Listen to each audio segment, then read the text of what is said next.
Hevray, it's good to see you. It's good to be welcomed into your home, even this way, as we hunker down to try to protect ourselves during the onslaught of this coronavirus. It's so important that we don't lose hope during this time. We don't lose connection. And I know that we can use the tools of Jewish ritual as a means to support us and give us joy during this time and make a framework for ourselves as time starts to become a little bit disconnected. And so I want to talk to you today about the mezuzah and about getting ready for Passover. And I want to share with you that connection, which I think is very interesting. I've been here for 7 years now. Rabbi Beth and I have been such a blessing to be part of the greater Emanu-El community and be part of your minyan.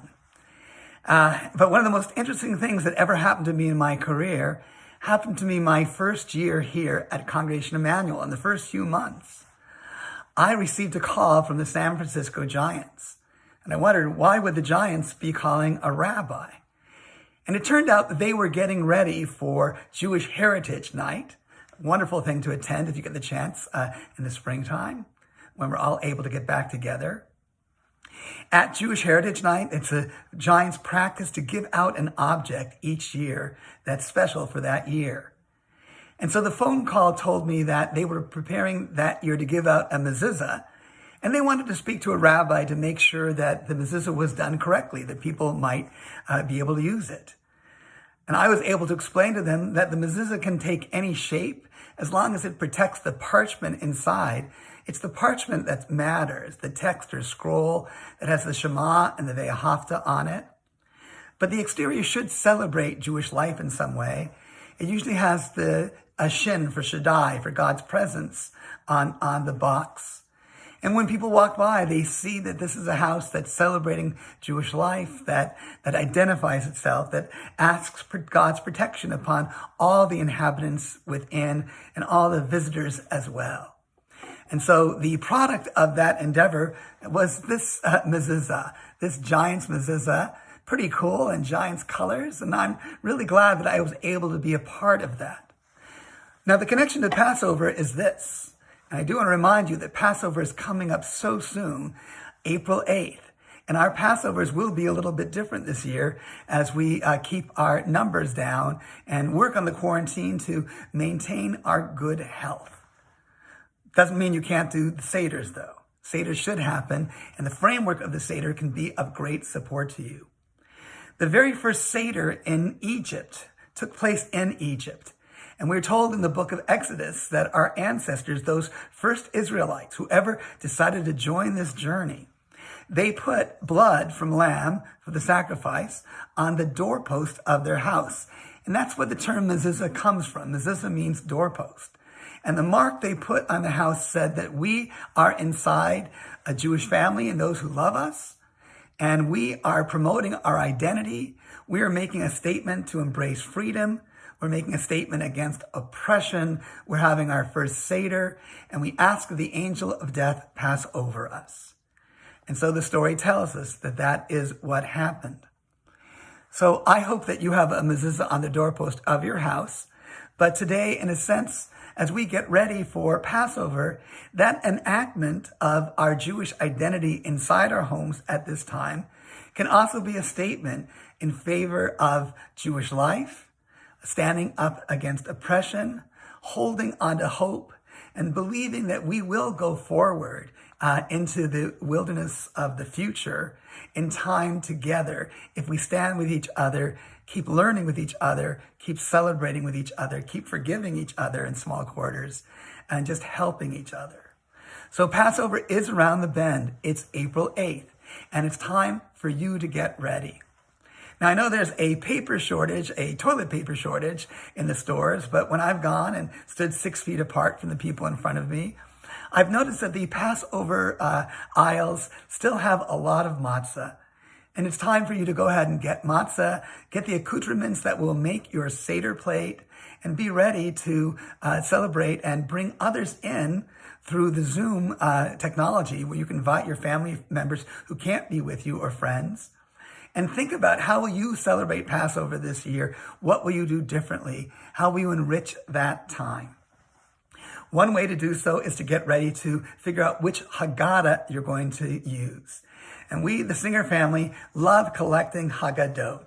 And I want to share with you a few of them and just remind you that you can still order Haggadahs from your local bookstore and they'll deliver them. You can order them online from other companies, or you can go online and start to print out your own Haggadah and make a special one, which is what some people do each year as they get ready to celebrate the holiday. Now, there are so many different kinds of Haggadot. The Haggadah is the most widely or diversely created Jewish book. There are more types of Haggadot than any other book that has different printings. There are art book Haggadot, like this. This is the Mas Haggadah that was made 33 years ago, 35 years ago. I know because it came out just when Rabbi Beth and I were getting married. And it's a wonderful special edition. You could not have this around the table, but you could have one just to share and show the beauty and the artwork inside and really have a sense of enrichment of your Seder. There are Haggadot that are guides for making the Seder fun and interesting. Here's creating lively Seders. No Seder should be boring. And this one is put out by Jewish Lights Publishing. It's by David Arnow. This Haggadah I got last year at the Jewish bookstore in Berkeley. I loved it. I couldn't resist getting it. It says, The Unorthodox Haggadah, a dogma-free Passover Haggadah for Jews and other chosen people, safe for non-believers. Isn't that fun? This came out a few years ago, the New American Haggadah. Different Jewish American literary creative intellectuals got together and they put together all kinds of commentary. And one of them is Lemony Snicket, who lives in the Bay Area, author or well known for a series of unfortunate events. I think right now we have a new chapter coming up with all that we're dealing with. And then you have the Haggadot that you can put around your tables. Many people use this for young children, a family Haggadah. This one is available online, easy to purchase, and has been updated. We, for years, used this, the Haggadah put out by the Reform Movement, otherwise known as the Baskin Haggadah. It's got a nice text in it, and it was easy for us to use because we had a lot of them from the synagogue. There is the old standby. You can still get it.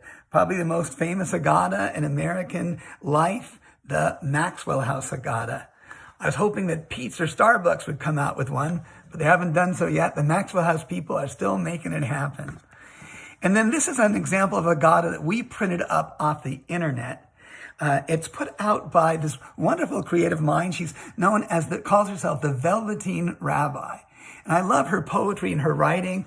And I found this to be such, and Rabbi Beth and I as well, such a wonderful, contemporary interpretation along with traditional text, the complete Haggadah, that we went ahead and paid to have it printed up at Kinko's or FedEx, and we used it last year to much success. So I encourage you to think about what you want to do for April 8th, for your Haggadah.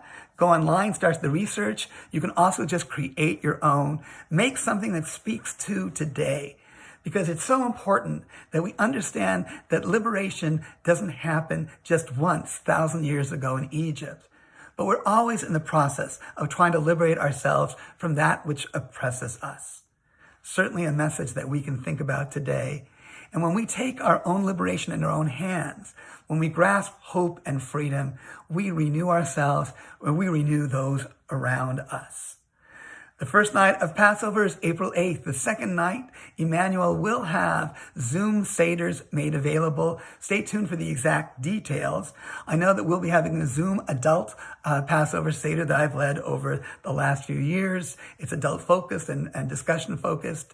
There'll be a family Zoom Seder enrichment opportunity that will be put onto the web as well that you can register for. And I believe that there'll be a young adult Zoom Seder too.